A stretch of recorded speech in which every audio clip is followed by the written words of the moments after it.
e gbajibe magba so produit be chan so fiamike e mi ameke le kpom kapopo ya me a mi kpo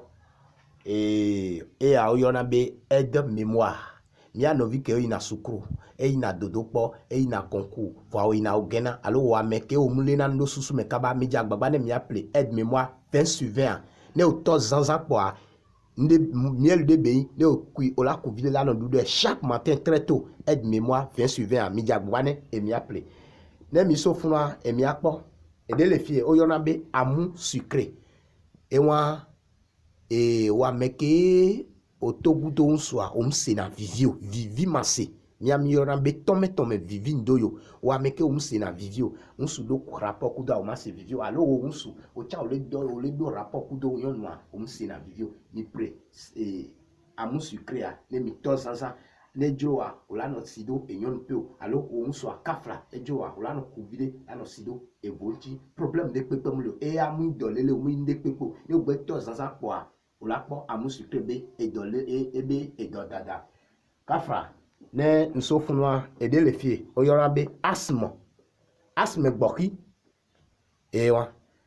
mia togbe o mia grandmama o mia nyaga devio chan ejena asthme gboki kasi agabe po gboki pe la no dompona o olano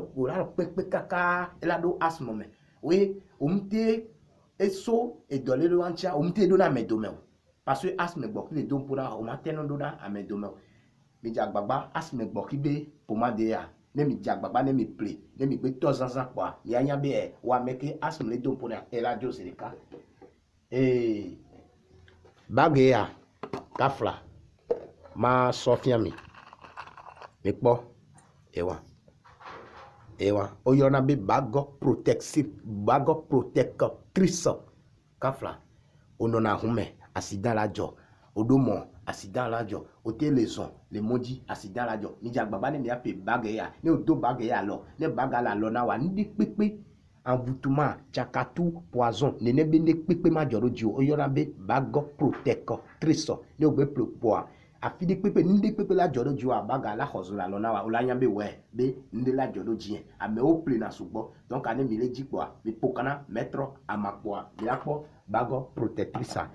de chan le fie savon ya oyona be savon de chanson mi ano ke donasi alo mi afofo ke ina dome wa meke odo fiose e fiose wa o dona fiose me o musana no alo ina dome ande pepe mi le zona mi jagbaba ne mi appelé savon de chanson alo wa meke o mu kona chantier o mu kona crayon o ina simia o musana no alo wa yowode nde pepe mi le zona jagbaba ne savon de chanson père ela va do gbo ne va do gbo pour ne to sansan pa leke la zano pa mafion ne ogbeze kakana une semaine quoi tan de sia de na obena ela doli agama segbo sa muno na vode kamel nyambe ne to savon de chasse sansan olakpo tanabe enwa ewa ne nsofunwa maba popona mi do problème de oji kafla okpo fifi akpo be diabète ewa diabète ya amedeo ya diabète de na funao wa meke diabète keo type ke diabète type keo diabète de pepe ke gbe le don pona kwa jagbagba ne ape diabète be amasiane o ple kwa arake dro amasike onuna ejo la te kosi gbalu koreji ejo la te ko aha koreji aha ke gbe jo a ko la koro diabète be amasianji ne o koreji kwa atasi ela on ke de kapa o la te sansa bo an kanji be ela jo keke o ma ba se diabète be dolele de pepe kele nchiu diabète be amasia ekpo ya ne miledia mi pokana mettre amako ambe le togome le agwe échangeur ne amede pepe le dime ne ame avado agwe échangeur kwa ni pokana le numéro EKI 90 39 12 40 adi et le WhatsApp ne mi pokana kwa mi lapo et mettre amako et de tcha le fie oyona be règle douloureuse kafla mi ano ne nyon ke ja po période kwa awon melano lui akato melano lui odo melano lui elano se bébé kaka ke gbope période la va adje ne ole se bébé nene a période va kwa elle a un problème now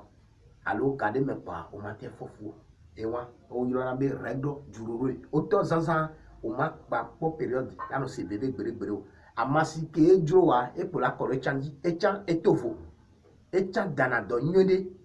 amasi ke mi le po fifia amede si ade jesi ne mi gbele jipo abi aja baba ne mi appelé red doulolo be amasi nyom pa jibele nyom ke se na veve la lime e ke se veve na le awon me king boko de la po rega période e se na veve ni ja baba ne mi appelé règle douloureuse be amasi ele metro amapo bofie donc e wa nso sofiam ne e mi akpo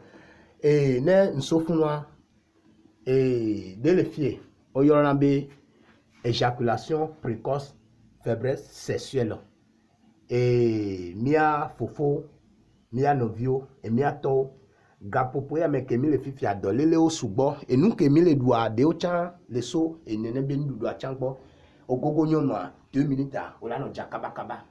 e wa éjaculation précoce wa allo ogogo nyono e voa et là, nous livre, nous sommes là, nous voyons. Alors, au gogo nyoma, et voit ma balio, au yonabe, impuissance totale. Amasia, ne au pléa, au lateur zanzan, ne au ton noir, nao, 3 jours. Au là, nous sommes nyende, ou soupe au gogo na nyon quoi, 2 minutes, 5 minutes, pas evo, pas, au pas d'or, à Diababa, et il y a dana éjaculation précoce, wa, mais que gogo na nyon au jana kaba kaba. Nous avons éjaculation précoce, faiblesse sexuelle. Ne mi diya baba ne mi be play amasi ya ne mi ko amasi e sodabi allo a rande pepe college boa e mi ato zanzan ne mi akpo be amasi le amasi me amasi ntonto le ame o no na kaka e jijipe no na yovode no na fio o gba don na ne be amasi en so do dawo ne o le po fifi angba be ya le ke ma o kaka ma po a o la te po fa ni o ji po ma so do dawo ne o cha o zen po a po tana problème wa fa e wa e ne mi so funwa o yona be gonocoxie a infection be ele un supaji echan egbale yon paji ewa gonocoxie a infection be anopo esila no tole kafla le vome alo sila no tole yon pe ne o jagbagba o pre gonocoxie po a o toizan sa po kan lijibe e ala jo forcé gonocoxie be amasia ne mi laisse mettre à mapo benko gapo po de kai fifia amation le sous-bol les pieds et une seule promotion na ni mi gbele pokwa et que gbele dromi et que des problèmes que mi do kwa mi do kamena mi do whatsapp mena mettre à ma kwa ne mi le di gonocoxie awa meke do gonocoxie be problème et onya be a infection be et le defunam le vomé alors le defunam le nyon pe me kwa chagba bane après gonocoxie be amation